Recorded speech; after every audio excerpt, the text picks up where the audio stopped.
मुझे हाल ही में कोल्ड का फीवर हुआ और वो 3 दिन में मैंने रिकवर कर लिया। 15 डेज बाद मुझे फिर से सेम सिचुएशन मेरे सामने क्रिएट हुई और इस बार थोड़ा लंबा चला। तो ये हमने कई लोगों में नोटिस भी किया है कि बार बार 15 डेज या विद इन मंथ वापस से कोल्ड का फीवर की चपेट में लोग आ जा रहे हैं। इसके पीछे की वजह भी बताइएगा, इससे कैसे बचें और टेस्ट क्या क्या कराए जा सकते हैं। बिल्कुल, देखिए जैसे कोविड में स्वैब टेस्ट होता था, बिल्कुल उसी तरह से H1N1 के लिए भी स्वैब टेस्ट होता है, RT-PCR टेस्ट होता है जो कि किया जाता है, जिससे H1N1 को हम डिटेक्ट कर सकते हैं। और बाकी जो इन्फ्लुएंजा बी वगैरह और जो डिफरेंट और वायरस हैं वो भी इसी तरह से डिटेक्ट किए जाते हैं। लेकिन हर किसी को जो बुखार हो रहा है, हर किसी को जरूरत नहीं है कि हम दौड़ करके जाएं और सबसे पहले अपना H1N1 टेस्ट कराएं, ऐसा जरूरी नहीं है। अगर 2-3 दिन तक आपको बुखार परसिस्ट करता है या आपको शुरुआत में ही बुखार के साथ बहुत ज्यादा खांसी है, सांस लेने में दिक्कत हो रही है, जैसे कि कुछ लोगों में देखा जाता है, उस सिचुएशन में हम ये कहते हैं कि हाँ, आपको शुरू में ही टेस्ट कराने की जरूरत है। वरना ज्यादातर लोग आराम से आप 2-3 दिन वेट कर सकते हैं। अगर आपकी हालत में सुधार नहीं हो रहा है या आपकी तबीयत और ज्यादा बिगड़ रही है, तब हम ये कहते हैं कि हाँ, आपको H1N1 का टेस्ट करा लेना चाहिए और हमें ये जानना जरूरी है कि इन्फ्लुएंजा का इन्फेक्शन है या नहीं है। और कई बार कुछ ऐसे लोग भी हैं जिनको हम एब्डोमिनल सिम्टम्स देखते हैं, यानी कि उनको दस्त हो रहे हैं, उल्टियां हो रही हैं, ऐसे भी केसेस फ्लू के सामने आते हैं। उनमें भी अगर 2-3 दिन तक आपको दवाइयों से सुधार नहीं हो रहा है, तब हम लोग H1N1 का टेस्ट करते हैं। तो एकदम शुरू के दिनों में कोई जरूरत नहीं होती है कि दौड़ करके एकदम से H1N1 टेस्ट करने की जरूरत है।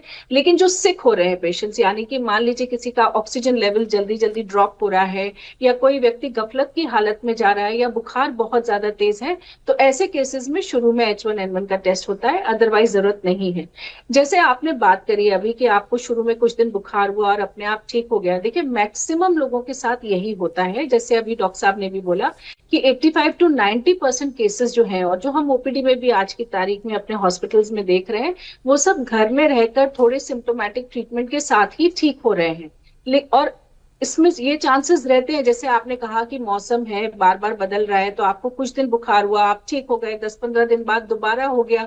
ये ज्यादातर इस वजह से होता है कि हम जल्दी जल्दी सर्द गर्म करते हैं, बाहर से आते हैं चिल्ड पानी पी लेते हैं, कई बार लोग एकदम से आके ठंडे पानी से नहा लेते हैं। इन सब चीजों की वजह से धीरे धीरे हमारी शरीर की इम्यूनिटी जो है वो इफेक्टेड होती है।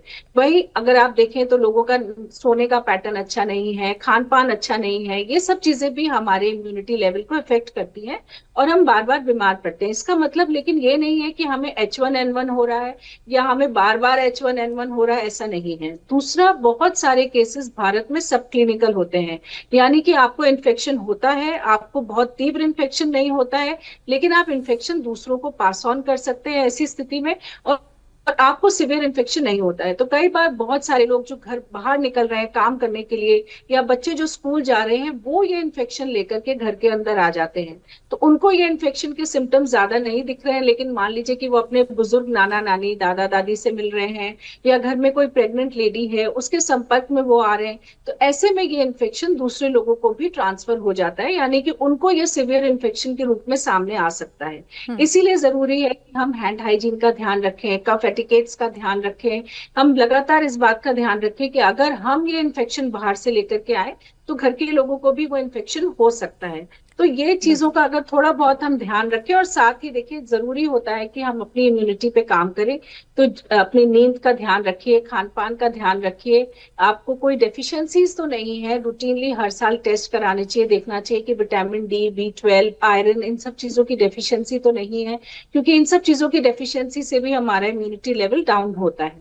तो ये चीजें अगर हम लेते रहे, ठीक करते रहे, तो हमारा इम्यूनिटी बेटर रहेगा। जी डॉक्टर बोनाली, H1N1 के बाद फेफड़ों में सेकेंडरी बैक्टीरियल इन्फेक्शन का खतरा कितना ज्यादा रहता है और इसके जो शुरुआती सिम्टम्स हैं वो क्या होते हैं? और एक और बात, जिस तरीके से हमने देखा है रिकवरी के बावजूद ब्रीदिंग इश्यूज होते हैं, जल्दी थकान हो जाती है, ज्वाइंट पेन होते हैं, तो इसके पीछे की वजह और इससे रिकवरी कैसे हो? हाँ बिल्कुल। So, secondary bacterial infection after any viral infection is a well-recognized entity. होता है, काफी होता है. And again, the category जो सबसे suffer करते हैं are the elderly and जिनको underlying any chronic illness है. उनको ज़्यादा risk होता है कि viral infection के बाद दोबारा से bacterial infection हो. Now, viral infection हमेशा immunity को down कर देता है. So, as a result, patient का immunity already down है. So, they are more susceptible कि एक और infection उसके ऊपर आ जाए. So, bacterial infection उसके बाद आता है. So, जैसे आपने describe किया, ये जो situation है कि पहले एक infection हुआ, फिर better हो गए, फिर वापस एक और. Now, there are two situations in this. One is that एक viral infection हुआ, हमने देखा भी है कि एक COVID हुआ इसी दौरान, अभी के जो सीजन में हो रहा है, COVID हुआ उसी पेशेंट को एक हफ्ते बाद H1N1 हुआ. So that is a possibility. But if एक पेशेंट बेटर होके फिर वापस दोबारा से फीवर, दोबारा से खांसी, बलगम, सांस फूलना, then we have to rule out bacterial infection.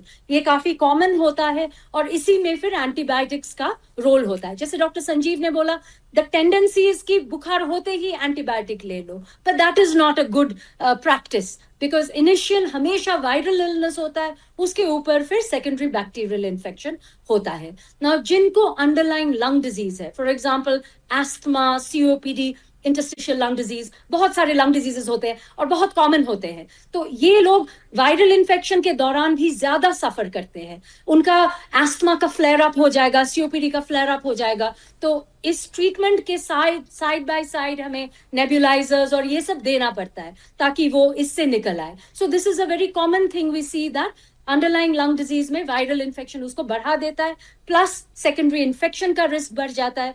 And of course the viral infection खुद जो आपने कहा शरीर को बहुत डेबिलिटेट कर देता है, जॉइंट पेन होता है, कमजोरी होता है, रिकवरी में बहुत समटाइम्स हफ्ते लग जाते हैं, स्पेशली जो बुजुर्ग है और जिनको अंडरलाइंग क्रॉनिक इलनेसेस है, बहुत टाइम लगता है रिकवरी में.